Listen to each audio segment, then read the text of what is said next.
You may have heard Jasper said my name was Spaceman Africa. That is true, although I wasn't born with that name. Recently celebrated 20 years as Spaceman Africa, so 20 years ago I was in a pub in Dublin, Ireland, and very drunk. I was with a mate, we shall call him Crazy Horse, and we were talking about all sorts of weird things, and he brought up the topic of a deed poll, which, if you don't know, that's a legal document that says you've legally changed your name. And he said you could go online and buy one for free. And so he told me this story about how he went on there pretending to be his mate Pete, and he changed Pete's name to Edgar Stewart, and the deed poll arrived at Pete's place, and he saw this deed poll going, what the fuck, I don't remember changing my name. So I thought that story was pretty funny. And in my drunken, adventurous spirit, I thought, well, if it's that easy, why don't we change our names? And we fucking went through with it. I chose Spaceman Africa, and he chose Crazy Horse Invincible. Now, Crazy Horse Invincible, it's a pretty good name, but that's not the first choice. Get this, he first chose Crazy Horse Bananas. But after a short while he thought, oh, that's a bit ridiculous. So Crazy Horse Invincible it was. But I couldn't think of a name straight away. It was a week or two later. In fact, I was sitting with Crazy and he said, your bracelet, man, you can change your name to your bracelet. So I had this bracelet from South Africa. It's got in different beads here. It says S Africa. And he said, S Africa, you could be Scott or Siegfried Africa. And Spaceman used to be an old nickname of mine. It starts with S. So I said, no, fuck it, I'm going to be Spaceman Africa. And if you've ever thought of changing your name to something weird and wonderful, I recommend it. Life's been very entertaining. So yeah, that is my real name. As for a stage name, I'll probably choose John Smith. Yeah, life's been pretty funny. So one of the funniest stories that happened was there's a college in the US, and each year they run an online name of the year competition where people can vote online for their favourite name in the ballot. So in 2008, I was nominated, and I actually fucking won. I won the people's vote. There was the judge's vote or the people's vote. And thank you. It's 14 years ago, but I still live off the honour. And the best thing was I beat Fonda Dix in the final. I was elated that I won, but I felt a bit sorry for Fonda because, I chose my name, I'm responsible for it. I'm assuming that her parents, Mr. and Mrs. Dix, named her, the poor woman. I hate to think what they named their other children, maybe Fanny and Richard. I don't know. I like Johan's technique. He just say a joke and then tell you to laugh. So maybe they named their other children Fanny and Richard. Okay, laugh now. I'm actually not going to play this, I just like holding it. Life has been very fun with this name. Moving on, put your hand up if you are horny right now.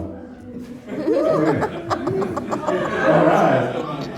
Well, sorry I can't help you, but this next story, the theme is being horny. And when I was in my early 20s, I was backpacking around Europe.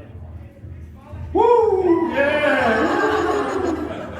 And I was hitchhiking through Germany, and I was at a truck stop, and a truck driver kindly stopped to give me a ride, and I noticed his fly was undone, but I thought, I didn't think too much of it. I thought maybe he's just forgot to do it up.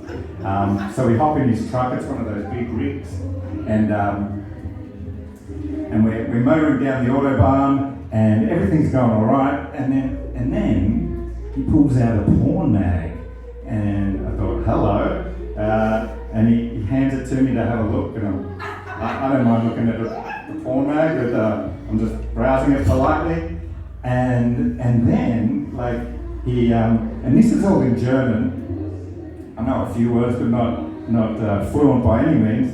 And so he says, when he looks at the magazine, his dick gets hard. And I'm thinking, what? This isn't the usual conversation I have. I thought, okay, I don't need to know this, but anyway. But then he says, does it make your dick hard? I'm like, whoa, where's this going? Shit. You know, no one mentioned this in the brochures. When I said to my mates, yeah, I'm going backpacking around Europe, you know, they said, oh, you'll have fun, it'll be an adventure. Nowhere did anyone say, oh, mate, yeah, just make sure you have a sense of humour when that German propositions you know. But anyway, I thought, yeah, I might, hopefully, you know, fuck, I don't know what's happening here. And so it went from weird to worse when he started saying, Marsch, 50 Deutschmarks. And I'm like, yeah, exactly. I'm like, what? And I'm thinking, 50 Deutschmarks, do I have to pay him or is he going to pay me? And who's doing the mushing to whom? Do I have to mush him? And I was like, how does this work? But you know, I was actually worried if I said no, he might get angry. So I just said yes, and I sucked him off for 50 Deutschmarks.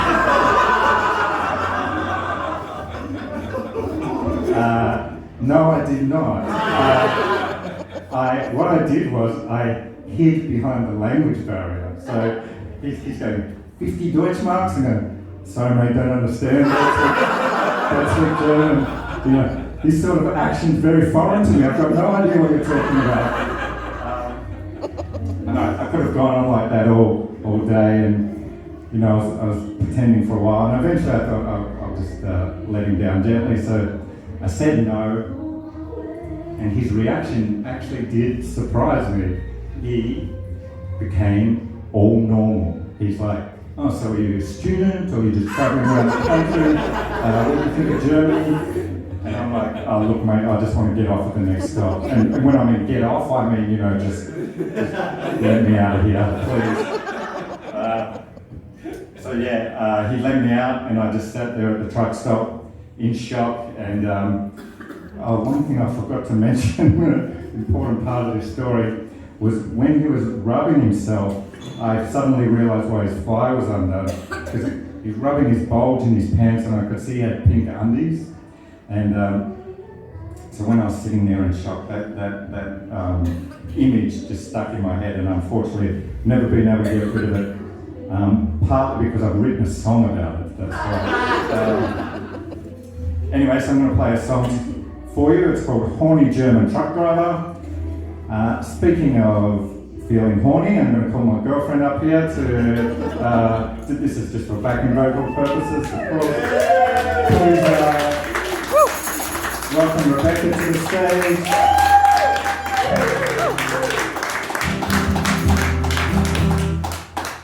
It's called Horny German Truck Driver. Oh, you're so true. That's a good start. Stick it in, baby. Yes. Stick it in if you're horny. There we go. Just when I thought a ride wasn't meant to be, along came a trucker who stopped to pick up me. He said, how do you do, and can I do you too? I'll have my way with you. I said, not from this land, so I don't understand why you don't use your hand. Cause he's a horny German truck driver. He wants from me a sex favor. Gets lonely on the road. He wants my help to shoot his load. Cause he's a horny German truck driver. horny German truck driver.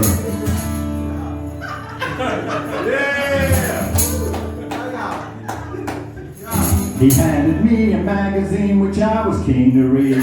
The naked women in the book, they were a sight to see. The driver got excited, I could see his pink undies. The next thing I knew, he was flirting there with me. He said, how do you do, and can I do you too? I'll have my way with you.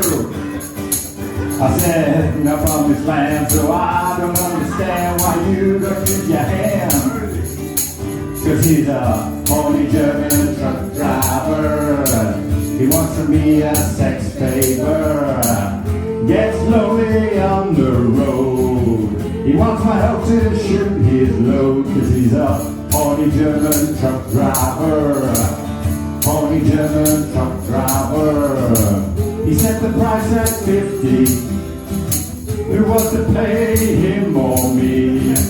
I said, no, I don't agree. Let me out here, end the story. Horny German truck driver.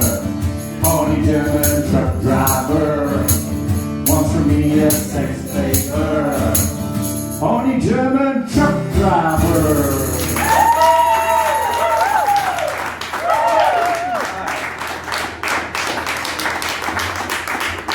Thank you, nice. Thanks very much. One more short story with a song from one love story to another. This is a true story. It's about a man my mate knows, and he's heard this song, and he likes it, even though it takes the piss out of him. So this is a love story.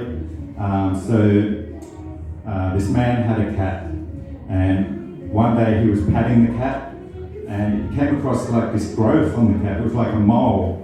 And he's a bit worried about it, so he rubbed the mole to see if it caused the cat any like pain or discomfort. And the cat seemed alright with it. In fact, he looked like it enjoyed it. So the guy didn't really worry about it. And from time to time, when he was patting the cat, he'd rub the mole as well, because cats seemed to like it. But he was at the vet sometime later for another matter. But he thought while he was there, he'd ask the vet about this growth, about this mole, just to make sure there was nothing to worry about. And the vet said, mole? That's no mole. That's the cat's penis.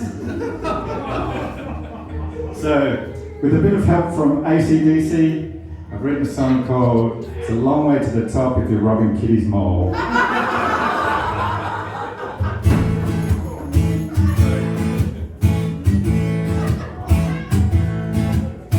Resting from a long day, going with the flow.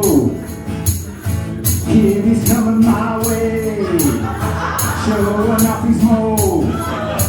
Getting filled up and he moans, puts his feet up and he groans. Rub it soft, rub it rough. I tell you folks, my cat can't get enough. I feel like betrayed. What a shock, it's a penis, not a mole. What a sad day, had to stop rubbing little kitty's mole. You think it's easy here from where I stand?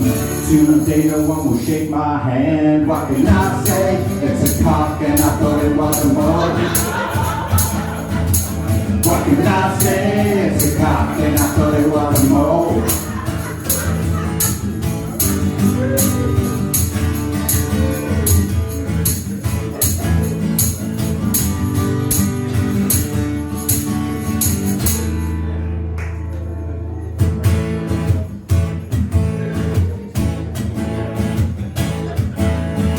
Getting filled up and he moans, puts his feet up and he groans. Rub it soft, rub it rough. I tell you folks, my cat can't get enough. Is it okay, Doc, if I'm rubbing kitty's mole? You say it's foul play, what a clock, no more touching kitty's pole. You think it's easy now that I've been banned from touching cats in my homeland? What can I say? It's a cock and I thought it was a mole. What can I say? It's a cock and I thought it was a mole. I feel I'm betrayed. What a shock, it's a penis, not a mole. What can I say? It's a cock and I thought it was a mole.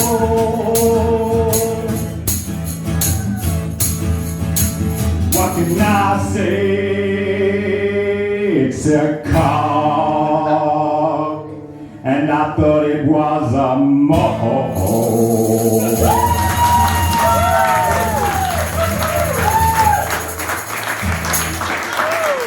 Thank you very much. Thank you, Bec, for singing. Thank you, Bec.